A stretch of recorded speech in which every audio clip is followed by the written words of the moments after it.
Yannick, bonjour, merci de nous rejoindre à Strasbourg dans le cadre de cette 17e édition du Festival Ouais. du film fantastique. Euh, alors, bien que tu sois un passeur de cinéma extrêmement identifié en France, c'est ta première fois au festival. Ouais, ouais.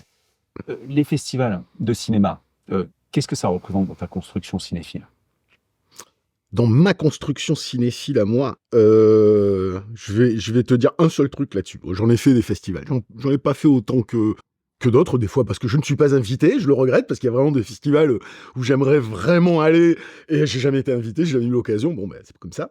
Non, dans ma construction, je te dirais Cannes, parce que j'étais, tu vois, voilà, le jeune cinéphile de province, fasciné par le cinoche, puis par une chance incroyable, je débarque à écrire à Positif très très jeune. Tu vois, j'avais envoyé un article à Michel Simon et la plus grosse surprise de ma vie, c'était de recevoir une lettre manuscrite de 5 pages en me disant combien il avait trouvé ça super, et en même temps il faisait des notes sur tout mon texte pour me dire oui, ça je ne suis pas d'accord, ça si c'est ça. Et le mec il me dit mais monte à Paris et on va faire ça. Donc les premières fois où je suis allé au festival de Cannes, bah ça a été à cause de Positif. Et le plus gros souvenir, je pense que j'ai eu, parce que c'est devenu fondamental dans ma cinématographie derrière, c'est le Barton Fink des frères Cohen. C'est-à-dire, moi, j'ai vu le film à Cannes, le truc qui m'a hanté pendant une semaine. Alors, j'adorais déjà les frères Cohen. J'ai même fait ma thèse dessus, sur les frères Cohen et tout ça. Mais voilà, j'ai ce souvenir un peu de découverte. Et puis après, j'y suis allé plein de fois, et j'y suis allé pour même le marché du film, à un moment donné. Puis il y a ce côté, voilà, ce côté déniché des pères. C'est un truc qui, pour les cinéphiles de ma génération, ça nous a toujours animés. C'est-à-dire, c'est déniché, comme des mecs qui font une brocante, si tu veux. Alors, c'était les festivals pour ça, comme c'était partir dans le quartier chinois la première fois qu'on a entendu parler de Tsui Hark ou de John Woo, et on se dit, on va aller choper les DVD, même si on comprend pas, même si c'est pas sous-titré. Voilà, donc moi, ça me rappelle toute, effectivement, cette jeunesse où il y a eu une appétence folle pour voir un maximum de cinématographie. Je pense que, tu vois, moi, il y a beaucoup de gens qui définissent aujourd'hui, moi, j'y crois plus à tout ça, qui définissent les gens comme, il y a une espèce de fierté à se dire geek. Moi, je me suis jamais été un geek. Je suis plutôt un néophile, quoi. J'aime aller voir les trucs dont on ne me parle pas, dont on ne me vend pas, et aller découvrir des trucs que les autres n'ont pas vus, quoi. Geek, aujourd'hui, c'est mainstream, quoi. C'est-à-dire, t'es geek parce que t'aimes Marvel, donc en fait, t'es pas un cinéphile, donc combat. Mais, donc pour moi, c'est plus, ça traduit ça. Et toute cette démarche-là qu'il y avait avant, les premières fois où je suis allé à Voria, ou à Gérardmer, tout ça, et puis c'est rencontrer des gens aussi passionnés que soi, où on échange, on partage, et voilà, donc moi, ça me fait kiffer. Et c'est vrai que les festivals ont encore cette vertu-là, c'est-à-dire de permettre de voir de la nouveauté Ouais, qui n'est pas appréhendée au préalable. ouais, Aujourd'hui, on est c'est ça, tellement gavé d'informations, c'est ça, films, etc. c'est ça. On voit les gens, nous, rentrer dans les salles, on leur donne deux informations, ils ne savent rien d'autre du film. Mais c'est la meilleure façon de voir un film. Moi, c'est comme ça que j'essaye de faire au maximum. Je veux pas savoir les films que je vais aller voir, je veux que ça soit une découverte. Et puis on est des fois extrêmement surpris. Et moi je suis toujours encore aujourd'hui, je vais moins aller vers le film que tout le monde attend, le nouveau bidule. Je vais aller le voir. Mais ça m'intéresse moins que deux bénévoles que t'as pour le festival de Strasbourg, avec qui je vais aller boire une binouse le premier soir, et au cours de la conversation, on me dit ah non mais t'as pas vu ça toi. Là, je dis d'où ça sort ce truc, c'est quoi? Et les mecs ils vont me parler d'un petit film. La première chose que je vais faire, c'est aller vouloir voir ça, quoi. Voilà. Et je rebondis juste sur ce début de parcours où tu écris à Positif et tu as une réponse de Michel Simon. Ouais. Alors, Michel qui nous a quittés Ouais. l'an dernier et qui est quelqu'un de fondamental Ouais. voilà, pour son Puis travail c'est avec Kubrick, son travail avec Borman. Au-delà de son travail, je peux te dire, c'était le type le plus ouvert d'esprit que j'ai vu de ma vie. Mais c'est quelqu'un qui est hyper loin et qui a passé les dernières années de sa vie à défendre une cinéphilie qui est très très très loin de la tienne. Oui, probablement, mais il aime tout. C'était quelqu'un qui était capable d'aller te parler pendant 2 heures de Guédiguian ou un auteur français dont moi j'ai personnellement rien entendu parler, bon, et à qui je vais me retrouver à la projo de Hellboy 2 et qui va sortir en me disant c'est mortel, et moi j'étais là, c'est mortel aussi. Il y avait ce côté-là, puis tu sais, je vais te dire, hein, bon, je veux pas, c'est pas pour comparer des trucs, parce que là je parle d'une époque lointaine, donc je parle pas des gens aujourd'hui. Mais à l'époque, quand j'avais écrit ma maîtrise sur les frères Cohen, des gens voulaient la publier. Et la première personne que j'avais reçue, c'était l'éditeur des cahiers du cinéma, qui m'a dit, nous on adore et tout ça, mais avant de la publier, ce serait bien que tu écrives quelques textes pour les cahiers. Et on était allé me faire rencontrer la personne en charge des cahiers à l'époque, qui a été d'un snobisme, d'une condescendance comme j'ai jamais rencontré. Et 6 mois après, je rencontre Michel Simon, qui en a rien à cirer que t'aies 19 ans, que tu viennes de Toulouse, que tu sois du cercle universitaire ou pas, qui ne te jauge pas là-dessus, qui ne te juge pas là-dessus, et qui voit ce que tu penses, que tu fais, et qui se dit c'est intéressant, même si je ne partage pas tout avec lui. Et moi, c'est ça la vision que... C'est ça que je retiens surtout de Michel Simon. Vraiment, c'est un type qui m'a donné ma chance. C'est tout, voilà. Donc rien que pour ça, et puis que j'ai découvert par la suite comme étant quelqu'un qui n'a aucune chapelle, voilà. C'est vraiment un mec qui pouvait tout regarder si ça l'intéressait, point barre. Voilà. Et il y a un enthousiasme réel dès le départ justement pour l'étude cinéphile, pour la critique, etc. Est-ce qu'à ce moment-là, tu rêves déjà de raconter des histoires, des cas de matière?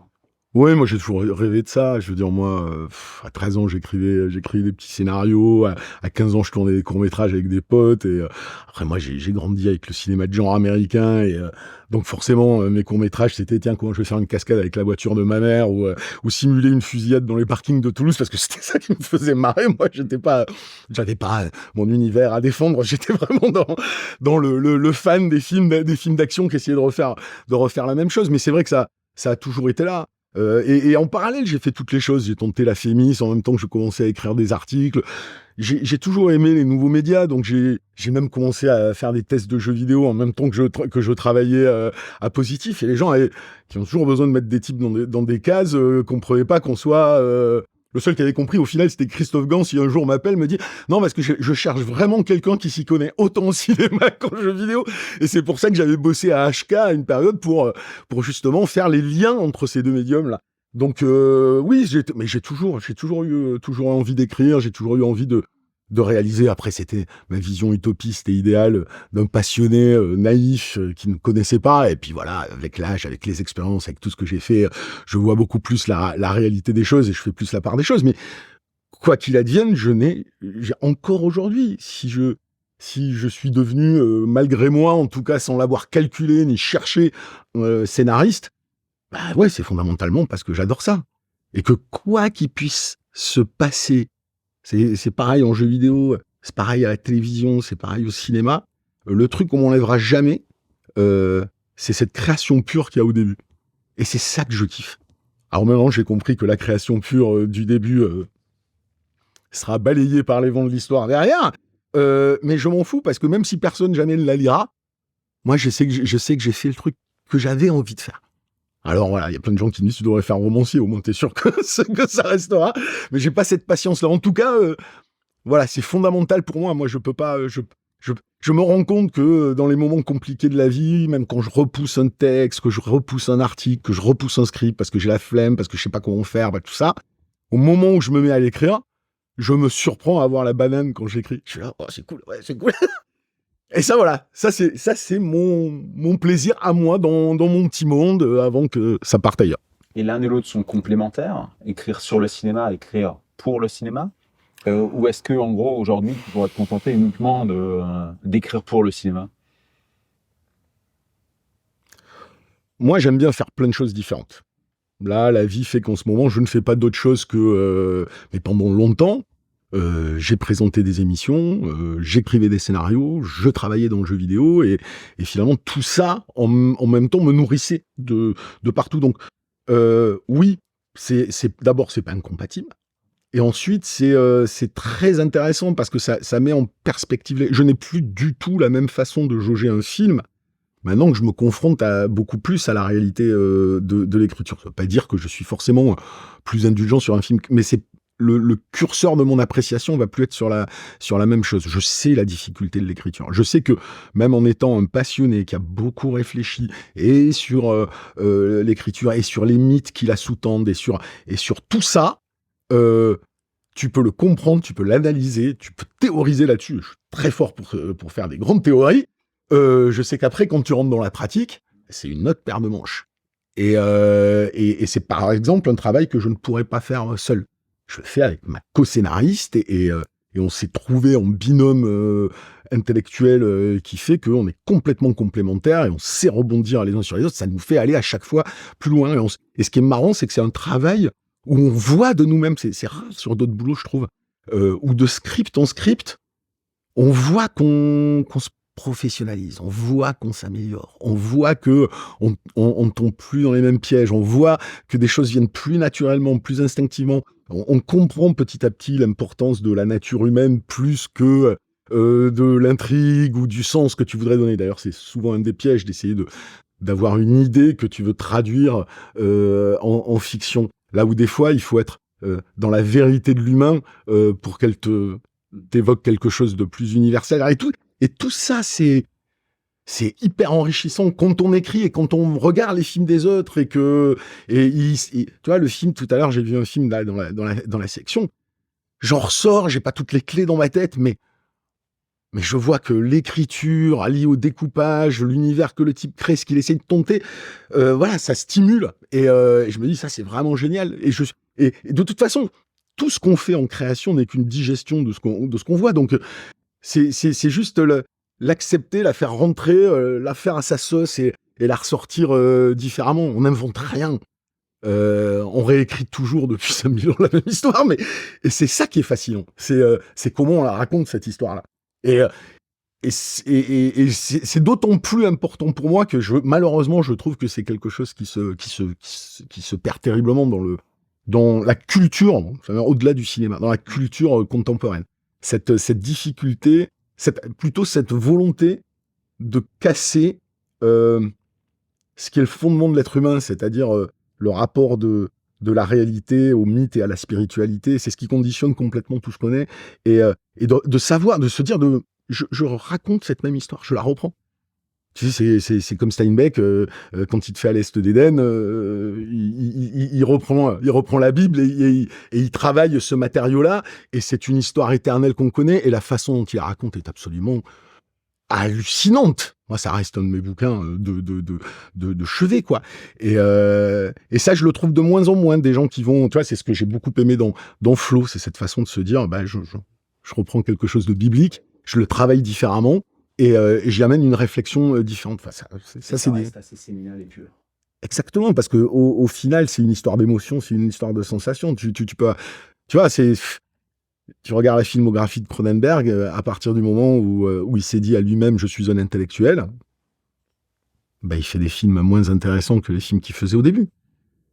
Et il y en a beaucoup, des réalisateurs qui, à partir du moment où d'ailleurs, c'est marrant, c'est la notion du reflet que tu as beaucoup dans Flow, la notion de sa représentation de soi-même. À partir du moment où un créatif écoute l'image qu'il renvoie et l'image qu'on lui donne, il se piège, en fait. Et il y en a beaucoup des comme ça. Et c'est une théorie que Scorsese exposait il y a quelques années sur les grands cinéastes hollywoodiens. À partir du moment où on est allé dire à Ford et Hawks, vous filmez à hauteur d'homme, et ils ont pris conscience et ils ont mis des limites à leur travail. C'est ça. C'est ça. En fait, faut pas se regarder, faut pas. Ouais, moi, j'aime bien la phrase de Woody Allen, qui est toujours quitte à s'inspirer de quelqu'un, autant s'inspirer du meilleur. Il parlait de Dieu, mais cette ironie-là, oui, il faut avoir ce truc. Moi, à chaque fois que j'écris quelque chose, évidemment que j'ai conscience que je suis microscopique à côté des scénaristes que j'admire, mais je préfère m'inspirer d'eux que d'autres choses. Mais après, ça veut pas dire que parce que je le fais, je vais me considérer que, tu vois, c'est toujours pareil. Après, mais ça, c'est la nature humaine, hein, je veux dire. C'est la nature humaine. Tu conserves, même dans l'écriture, la dimension chorale un peu du cinéma. Tu as besoin d'écrire à quatre mains. Ouais. Non, en fait, la réalité des choses, je crois pas qu'on puisse écrire à quatre mains quand on parle d'écriture, littéralement d'écriture. L'écriture, elle a besoin d'une consistance sémantique. Et donc, moi, j'écris. Mais l'histoire que je décide de raconter, je ne peux pas la faire seul. Les personnages, je peux pas les construire seul, les symboles, les interactions, je peux pas le faire seul. ça fait très prétentieux, tout ce que je dis, eu égard des derniers films que j'ai sortis, mais je ne t'apprendrai pas qu'il y a toujours un monde entre ce que tu écris et ce que devient un film derrière. Donc, moi, j'ai toujours mon ambition personnelle sur certains trucs. Et je pense que ça, voilà, moi, l'histoire, je pourrais pas la construire seul. Je pourrais pas construire des persos seuls, des intrigues seuls. Par contre, après, une fois que tout est clair dans la tête à deux personnes, je pense qu'il faut qu'il y en ait un qui ponde le truc. Et d'ailleurs, c'est intéressant parce qu'en écrivant, tu inventes en même temps. En écrivant, tu as une sensibilité à une rythmique que t'as pas. Et l'autre personne, après, rebondit là-dessus et te permet de peaufiner ce que tu as fait à l'écrit. Donc, c'est vraiment un travail, ouais. Et c'est Ouais. naturel. Le scénario, c'est avant tout de la mécanique aussi. Ah, c'est beaucoup de mécanique. C'est très compliqué, hein. Moi, plus j'écris, plus je me rends compte à quel point, parce qu'en fait, plus t'écris, plus tu comprends qu'en réalité, il faut faire simple. Et c'est ce qu'il y a de plus difficile. Moi, les premiers scénars que j'écrivais, ils faisaient 160 pages, 180. Et là, je me rends compte maintenant qu'avec mon binôme, on arrive naturellement, en construisant l'histoire, allez, on dépasse pas les 110 pages. Non, parce que ça a l'air con dit comme ça, mais en fait, la notion de concision, la notion d'enlever les bouts de gras, la notion de pas vouloir tout dire, la notion de faire confiance aux personnes qui vont découvrir ça et que les connexions, elles vont les faire d'elles-mêmes. Ça, c'est ce que petit à petit, avec l'expérience, t'arrives à même pas forcément analyser, mais que t'arrives à pouvoir faire naturellement. Et tu sais instinctivement te dire, non, mais j'ai pas besoin de dire ça, en fait. Parce que ça va être intrinsèquement compris. Alors qu'au début, t'as besoin de te dire, non, je vais tout verrouiller, il faut que tout soit expliqué. Et c'est pas possible, en fait. Et c'est pas la vie, surtout. Donc c'est ça. Et après, la simplicité, c'est aussi une forme d'universalité.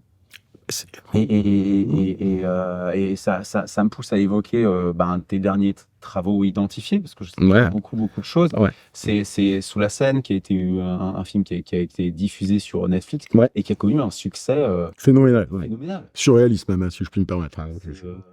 Je le trouve surréaliste. Mais Avec Xavier, tu veux que je sois honnête, moi, la nature d'un tel succès, je pense qu'à la base, elle revient au producteur qui est juste arrivé à dire, je fais un film de requin dans la Seine pendant les Jeux Olympiques. Point barre. C'est un concept qui a l'air con comme ça, mais mais cette intelligence de savoir que tout le monde a envie de voir ça. Tout simplement, tout le monde a envie de voir ça. Quel que soit le film, l'histoire, la qualité, tout ça, t'as envie de voir ça. Et ça, c'est très fort. Ouais, bien sûr. Et que le film soit vu par des mecs au Venezuela. Ah ouais, partout, c'est dingue.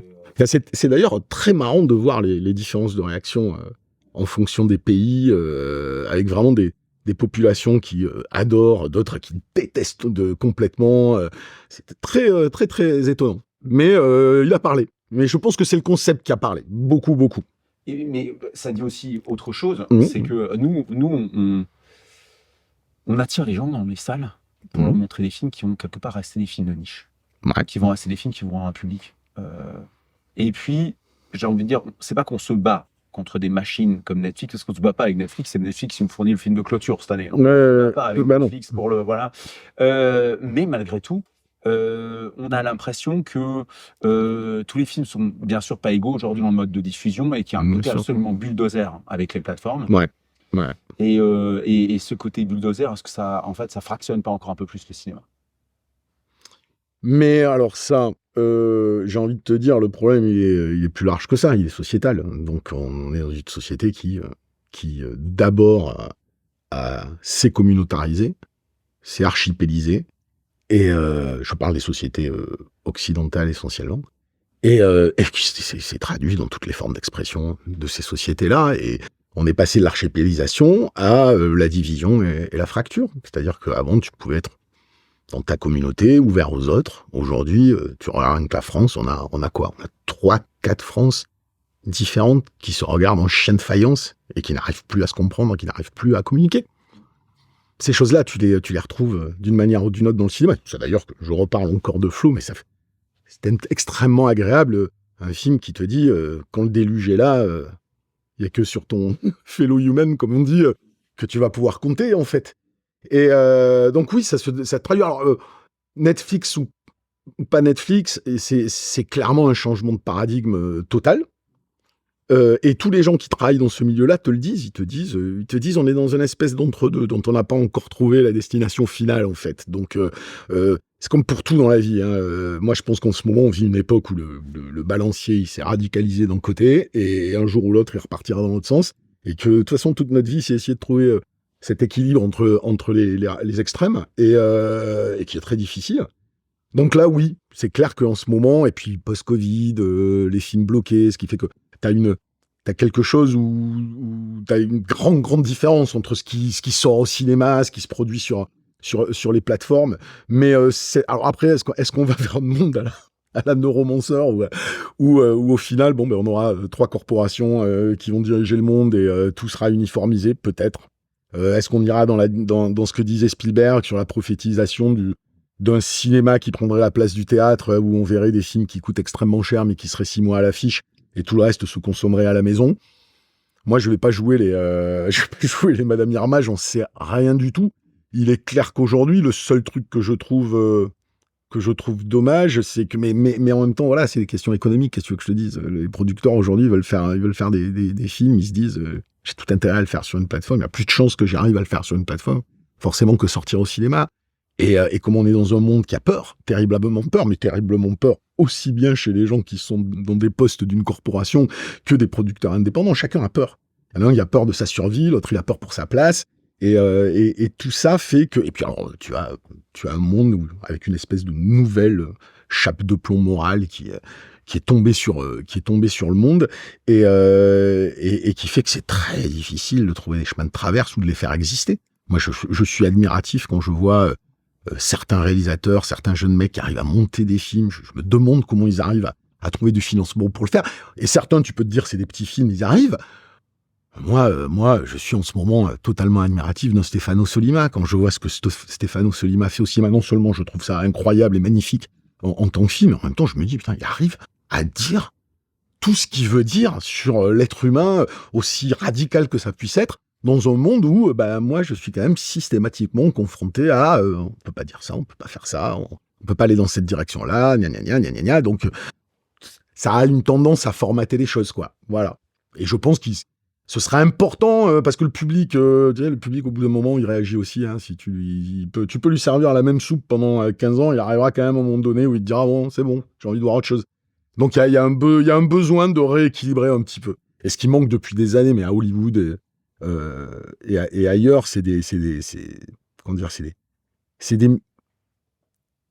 films. Tu sais, ce qui tue le truc aujourd'hui, c'est qu'on a plus ces films mid-budget dont les succès inattendus vont produire des succès, des films plus ambitieux plus tard.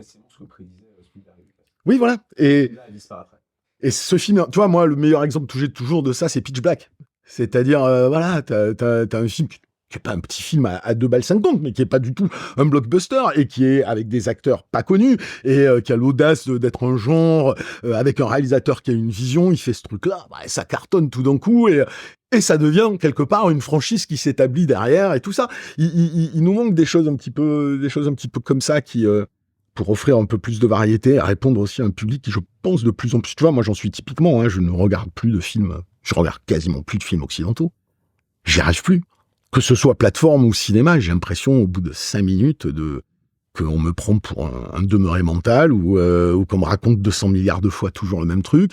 Et voilà, donc moi, je bifurque. Moi, je vais voir le cinéma chinois, le cinéma indien, le cinéma espagnol, le cinéma italien, parce que je sais que je vais y trouver des perles à contre-courant, je vais y trouver des audaces, je vais y trouver des trucs que j'ai de plus en plus de mal à trouver ailleurs, quoi. C'est un chemin de cinéphilie. Hein. Ah oui, clairement. Mais tu sais qu'avant de redécouvrir le cinéma indien, j'étais dans une phase où je parlais même à mes potes dans les podcasts que je fais. Je leur disais, je crois que je vais arrêter, en fait.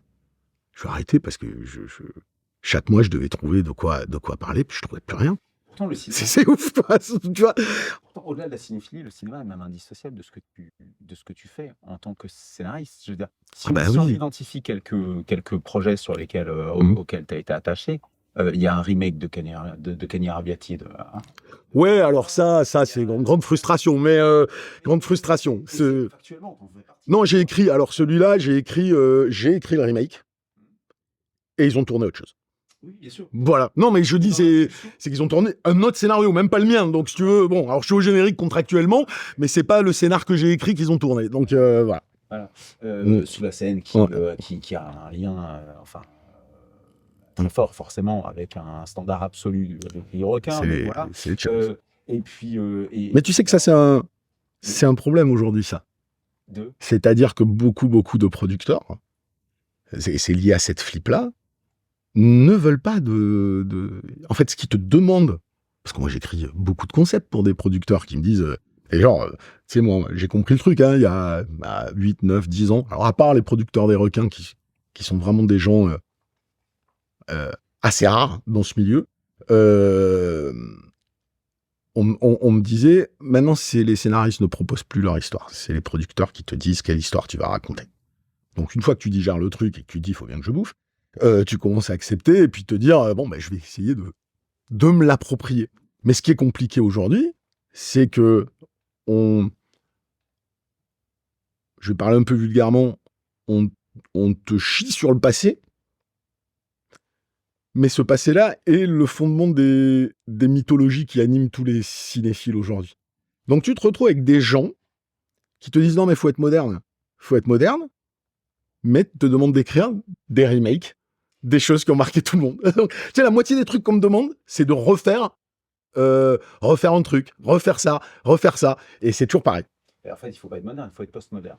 Oui, c'est ça. Il faut plus parler, il faut plus raconter une histoire. Il faut parler de cinéma et de pop culture. C'est ça, exactement. Et en même temps, ça commence aussi un petit peu avec Tarantino, avec les frères Coen. Ouais. Pour rebondir sur notre invité d'honneur cette année, ça commence aussi beaucoup avec Last Action Hero.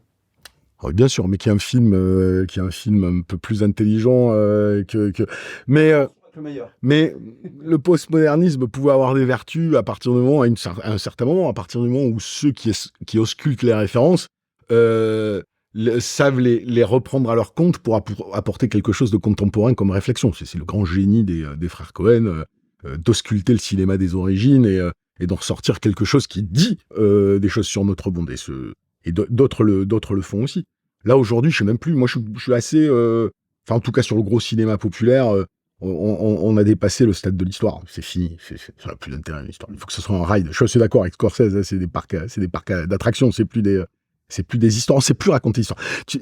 Ça m'a d'ailleurs frappé, là. Je dois écrire un article pour un magazine qui m'a demandé de revoir et de me dire quelle est la meilleure, selon toi, les 4 versions que Oliver Stone a fait de Alexandre.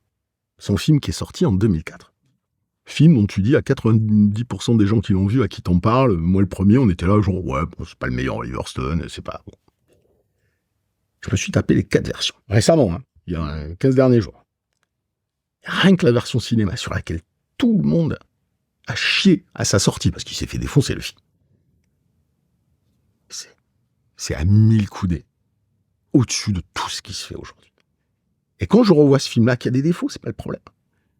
Tu te dis, mais putain, c'est du cinéma, quoi. C'est du cinéma. Il y a de l'intensité. Il y a un caillou dans la chaussure. C'est dérangeant. C'est ambitieux. C'est intelligent. Il y a une réflexion sur l'humanité, sur les mythes, sur l'histoire. Et tout ça dans un véhicule de film qui était censé être une épopée grand public. Et quand je vois ça, je me dis, ce film-là, malgré tous ses défauts, il est 1000 fois plus intéressant que tous les véhicules que je vois sortir aujourd'hui, même les prétendument véhicules nobles pour festival ou pour Oscar ou pour tout ça, qui sont d'un conformisme assez terrifiant. Alors moi, j'ai toujours dit, hein, moi, j'aime pas les trucs cuculapraline, confortables et inoffensifs, et je trouve que c'est de plus en plus ça, en fait. Même quand on se prétend intelligent et transgressif, on est dans un conformisme moral hallucinant, et c'est pas le rôle du cinéma. Le rôle du cinéma, au contraire, il est de nous renvoyer le miroir déformé de nos gueules, quoi. Et c'est ça qui est intéressant. Et bon, c'est le genre de film qu'on essaie d'amener ici au festival. Oui, mais bien sûr. Et on espère que tu auras d'autres. Ah oui, j'espère que j'aurai d'autres. Ouais, c'est clair. Alors déjà, c'en est une, tu vois, au bout de 3 films, déjà avoir ça, je trouve ça super. Donc tu vois, je suis content. Merci beaucoup. Ah bon, mais c'est cool. C'est déjà fini. Bon, voilà. Merci.